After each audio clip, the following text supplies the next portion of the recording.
পশ্চিমবঙ্গ বিধানসভা নির্বাচন নিয়ে বিস্তারিত জানাতে পশ্চিমবঙ্গ থেকে সরাসরি যুক্ত আছেন দীপক দেবনাথ। দীপক, ভোট গণনার প্রস্তুতি কেমন চলছে জানাবেন। গণনার কার্যক্রম দলীয় প্রভাব মুক্ত করতে ইসির ভূমিকা কেমন দেখছেন, আর মূল দুই প্রতিদ্বন্দ্বীর মধ্যে কে এগিয়ে আছে তা কাল কয়টা নাগাদ স্পষ্ট হতে পারে, আর শেষ মুহূর্তের জরিপে কে এগিয়ে আছে, আনুষ্ঠানিক ফল ঘোষণা কখন, এ বিষয়ে সব নিয়ে আসলে বিস্তারিত জানাবেন।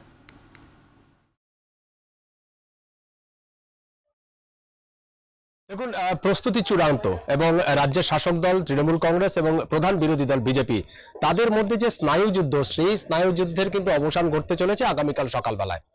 সকাল 8টা নাগাদ ভোট গণনা শুরু হবে কালকে, অর্থাৎ সোমবার। এবং প্রথমেই যেটি হবে সেটি হচ্ছে যে পোস্টাল ব্যালটের গণনা, এবং পোস্টাল ব্যালটের গণনা শেষ হয়ে যাওয়ার পরে কিন্তু ইভিএম খোলা হবে। ইভিএম অর্থাৎ ইলেকট্রনিক ভোটিং মেশিন, সেটি খোলা হবে। সেটি খুলে তারপরে গণনা শুরু হবে। এবং এক এক জায়গায় কিন্তু এক এক রকম রাউন্ড হবে। কোথাও হয়তো 14 রাউন্ড হতে পারে, কোথাও হয়তো 12 রাউন্ড হতে পারে, কোথাও 10 রাউন্ড হতে পারে।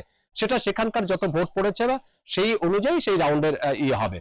এবং আপনি যেটা বলছেন যে কত মানে কোন সময়ের মধ্যে ফলাফল মোটামুটি চূড়ান্ত হতে পারে, এই চূড়ান্ত হওয়ার কোনো সময়সীমা নেই, কারণ যেখানে বেশি ভোটার আছে সেখানে কিন্তু ভোট গণনা এখনো আমরা দেখেছি যে কখনো কখনো রাত হয়ে যায়। কিন্তু মোটামুটি 12টা থেকে 1টা পর্যন্ত আমরা যদি ভোট গণনা হয়ে থাকে, 1টার মধ্যে আমরা মোটামুটি একটা ছবি পাবো যে কে আসতে চলেছে এই সরকারে।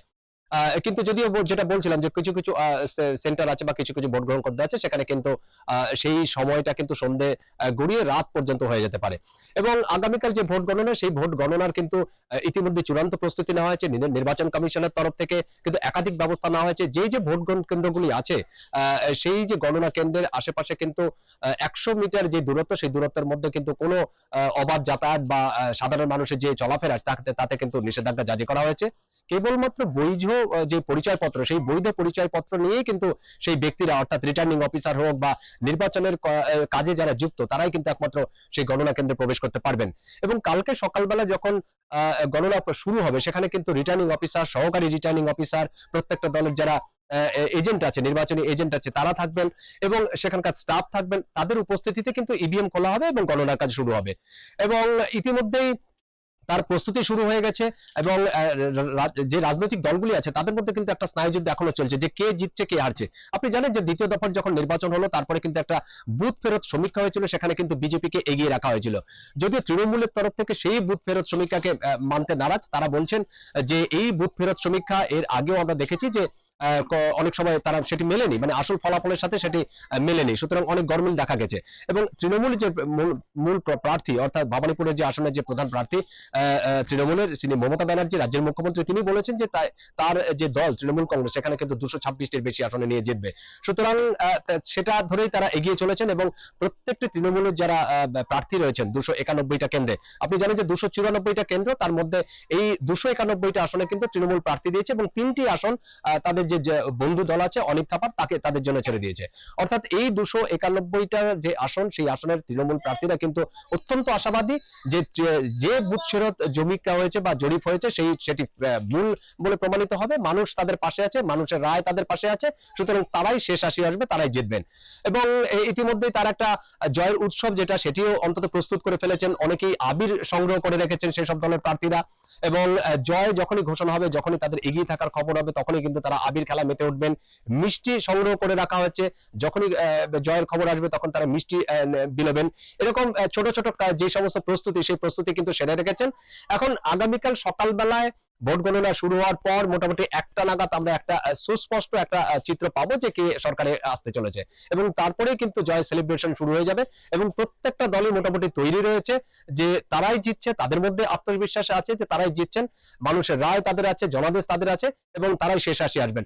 এবং এইটির মধ্যেই কিন্তু তৃণমূল এবং বিজেপির নিয়ে আছে।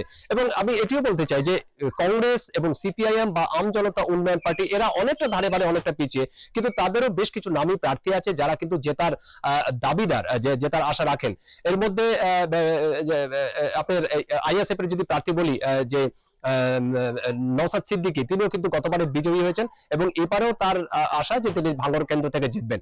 অধীর রঞ্জন চৌধুরী, তিনি কংগ্রেসের বর্ষিয়ান সাংসদ, তিনি একটা সময় কেন্দ্রের রেল প্রতিমন্ত্রী ছিলেন।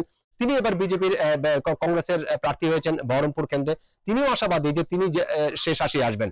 সুতরাং প্রত্যেকটা রাজনৈতিক দলের প্রার্থীদের মধ্যে কিন্তু একটা জয়ের ব্যাপারে আশাবাদী এবং তাদের মধ্যে একটা উৎসাহ কাজ করছে, পাশাপাশি আশঙ্কাও কাজ করছে। কারণ যদি সেক্ষেত্রে হয়, যদি শেষ হাসি না আসতে পারে তাহলে কি হবে, এরকম একটা আশঙ্কাও কিন্তু তাদের মধ্যে কাজ করছে। সব মিলিয়ে একটা সাজো রোগ গোটা পশ্চিমবঙ্গ জুড়ে। আর আপনি জানেন যে এই যে 294, সেই 294টা আসনের মধ্যে কিন্তু 293টা আসনের গণনা শুরু হবে।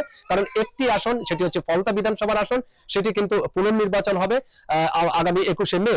কারণ সেখানে বেশ কিছু অনিয়মের অভিযোগ উঠেছে। এই অনিয়মের যে অভিযোগ এসেছে সেটি নির্বাচন কমিশনের কাছে যখন জমা পড়েছে, তখনই কিন্তু নির্বাচন কমিশন ওই আসনটিতে কিন্তু নতুন করে নির্বাচনের সিদ্ধান্ত নিয়েছে। সুতরাং আগামীকাল সকালবেলা সকাল 8টা থেকে ভোট গণনা শুরু হবে 293টি আসনে। পশ্চিমবঙ্গের বিধানসভা নির্বাচনের খবর জানাচ্ছিলেন সহকর্মী দীপক দেবনাথ।